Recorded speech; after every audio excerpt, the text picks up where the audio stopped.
Welcome back, everybody, to Raid Shadow Legends. We have a 10-time summoning event starting tomorrow. In 22 hours from now, you will see this lit up. The pillar will be glowing. Once you click on this, you'll be able to see all these champions that are right there on the screen, ready for you to have a 10 times chance to get them. Now, there are a lot of great epic champions. The two legendary champions we're going to talk about, I already did a guide on the King Garag. I am not happy with him whatsoever, so if you pulled the legendaries, don't get too excited. They still need to do a little revision on both of those. The AI for Roxanne is really bad right now, or I at least feel like it could be much better. And King Garag just needs a whole redo, increased his numbers. Roxanne's numbers are big. There's a 6.1 multiplier, 6.2. There are really big numbers you can get out of Roxanne, but you need setup. You need to have that veil going, so you need to bring in specific champions to play with that. Let's go ahead and look at all these champions. Now, all the epics are really good, and a lot of these epics you can play at level 50. You do not need to take them to 60. You just need them at 50 with survivability, and they'll do what they need to do. Let's go to the legendaries first. Let's start off with the King and talk about the video that I did on him, and I put him in the best gear. The best gear I had available, and it was very sad. It wasn't good at all. This just isn't working out. This ignore 20% additional defense on a 5-turn cooldown. It's not doing much damage. It's not doing hardly anything what you would think it would do. And then even if they did have buffs up, okay, we're just doing 5% more ignoring of defense. What we need is additional damage there and not ignoring defense, because we can get to a point to where we can ignore a lot of defense, or we need to ignore way more defense than this, and it would make sense for us to do. Yes, we can lower the cooldown on this A2 here. It seems like it would be really cool, but it's not. I mean, this guy's whole thing is just to do damage. And if you put him up side by side against Trunda, he has a lower chance to stun on his A1. They both have kind of similar passives. They have pretty cool passives here. And the damage that Trunda does on her 5-turn cooldown, along with the chance to stun, burn, and do everything else that Trunda does on her AoE for her A2, it's not a good comparison. All of her stats are better than him as well, except for speed. I think she's at 100, he's at 105. All the rest of the stats for Trunda are way better. Do I need this guy to beat Trunda? No. But I need him to do damage, because that's all he does is damage. So if you get him, don't book him out. Don't be ready to play him yet. Wait to see what they're going to do. Let's check out Roxanne over here. This champion looks amazing. I want one. I think everybody out there wants one just because, look at him. He looks so cool. But when I played him today on stream, I didn't think he was that amazing. I did think that he could hit very hard because, again, the multiplier on this is nuts for this big AoE. We're talking about Trunda nuts, AoE, big hits on her 2 big hits. This actually does a little bit more damage, but we have to have him under veil. And I don't like his AI, because his AI, right when he starts to fight, he'll just do this move. What he could do, though, and this move lowers the cooldown of his A2 over here. So what he should do, since he's only going to do a single target here because he's not under veil, if he's not under veil, the AI should know to do this A2. This will put him under veil and hit hard, and it gives him a 50% turn meter increase. So then we loop back around to this one much quicker, and we do the AoE where we put the decreased defense and weaken up, and it hits super hard. And then it lowers the cooldown of Jungle Ambush, which is the move that we just did with the 50% increased turn meter. Now, if the AI knows that we have veil on right when we start the fight, then he should do the A3. Not that hard to do. We've got other champions that kind of work that way. All it is that if he has veil on him, right when you start the fight and everything's off a cooldown, he will do his A3 if he has veil. If you have a Duchess, if you have a Rector Drath to bring in there and do that, great. But if there isn't a veil on him, then he does his A2, and then he follows into the A3. It makes total sense to me, especially with his turn meter increase. I don't know why it's not set up that way. But other than that, the guy is pretty fun to have. So if you get him, congratulations. Now let's talk about these epics that have quite a lot going on for them. Chancellor Yasmin is kind of one of my least favorite out of all of them. Yeah, she has a 2-turn cooldown to get these heals off. I get that. And then right here, we don't even have a 100% chance to remove all buffs from the enemy. I don't know why they do this to us when we have so many other overpowered epic champions that they just brought out. Why would this girl only have a lower chance to remove all these buffs? I really don't know. Then she has a chance to apply this sleep.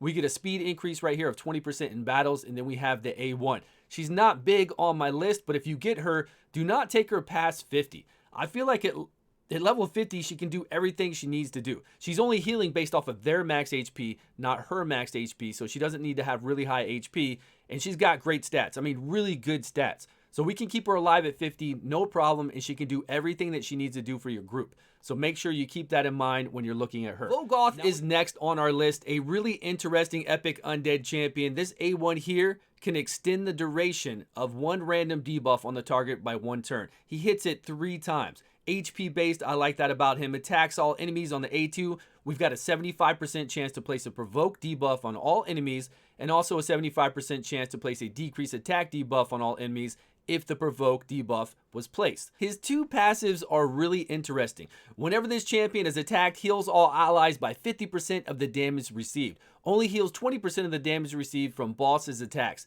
This champion only receives half of the heal that other allies receive. We can do a lot of stuff with that, right? This seems like a really cool ability. I don't have him, but I can't wait to get him. I want to test all this out, and then whenever attacked, places a leech debuff on the attacker for 2 turns. If the attacker is under a provoke debuff placed by this champion, also a 100% chance to increase the cooldown of a random skill on the attacker by 2 turns. Occurs once per attack.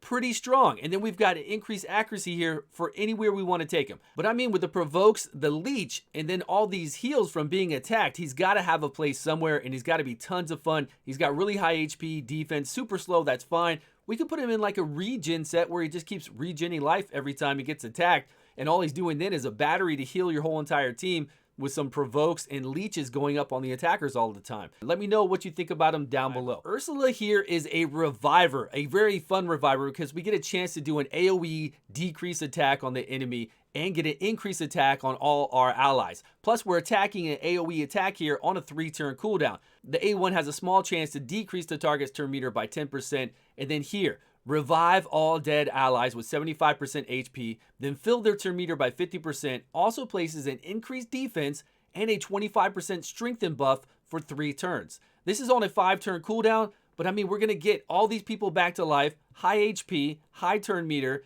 increased defense, and take 25% less damage for 3 turns. That's pretty damn strong on a champion like this. Plus, we have a speed increase for the Doom Tower, which is handy.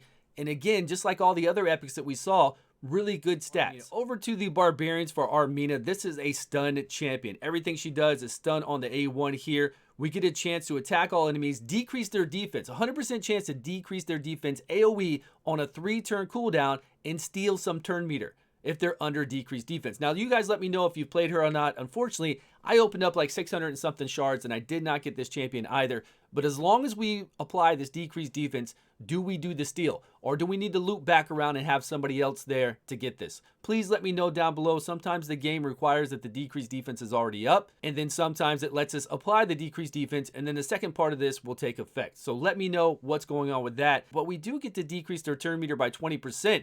And we've got a chance to stun them if we deplete their turn meter. And the coolest thing about all these stuns is we fill this champion's turn meter by 10% each time an enemy receives a stun. So I want to put her in a stun set. Like, she attacks all enemies here on the A2 on a 3-turn cooldown. We can get some stuns off of this, plus decreased defense, and then steal some turn meter. The A1 can stun, and then here, since we're already going to have a chance like Fearsome Presence in the Masteries, a 5% chance additional to stun, we might as well go ahead and grab that and go with the stun set and get as many stuns up as possible to get this turn meter increase. Let me know if you've been playing her that way and how it's worked out for you so far. We are at the Orcs now with the Hermit. Unfortunately, Duck Dynasty here is not available with the summons, but we do have Old Man Hermit. And this guy you do not want to take past level 50. I've actually got a guide on this guy, so go check out the guide. But within that guide, I play him, the Hermit, at level 50 the whole entire time, and it's pretty impressive what he can do. I mean, Gorgorab could do the same thing, right? Gorgorab can revive your whole entire team actually on a 5-turn cooldown. But this guy gives us an increased attack and a little bit of a turn meter increase. Gorgorab does that too, so, you know, take it for what it is. Old Hermit actually did a really good job. Go check out that video. It was really impressive. Some people even said in the comments, he kind of stole a little bit of the spotlight from Duck Dynasty here. The last one in the Ogren tribe is a really strong, powerful champion. If you're lucky enough to get this girl, congratulations. War mothers, brothers, sisters, baby, mama, whatever she is here. On her A1, she has a chance to apply a leech. And then on the A2, she'll attack all enemies. She gets a 100% chance to decrease defense, 3-turn cooldown, mind you, and then we get a 75% chance to block buffs for 2 turns, and that chance increases. So think about that. AoE, decreased defense of 60% plus block buffs. that's super strong on a 3-turn cooldown. That's not all she does. On a 4-turn cooldown, she will remove heal reduction from all your allies, then remove 1 random debuff from all your allies, then heal all allies by 20% of this champion's max HP. Could you play her at level 50? Sure, you can definitely play her at level 50, but if you're going to use her all the time, since it's healing off of her max HP, you could take her to 60.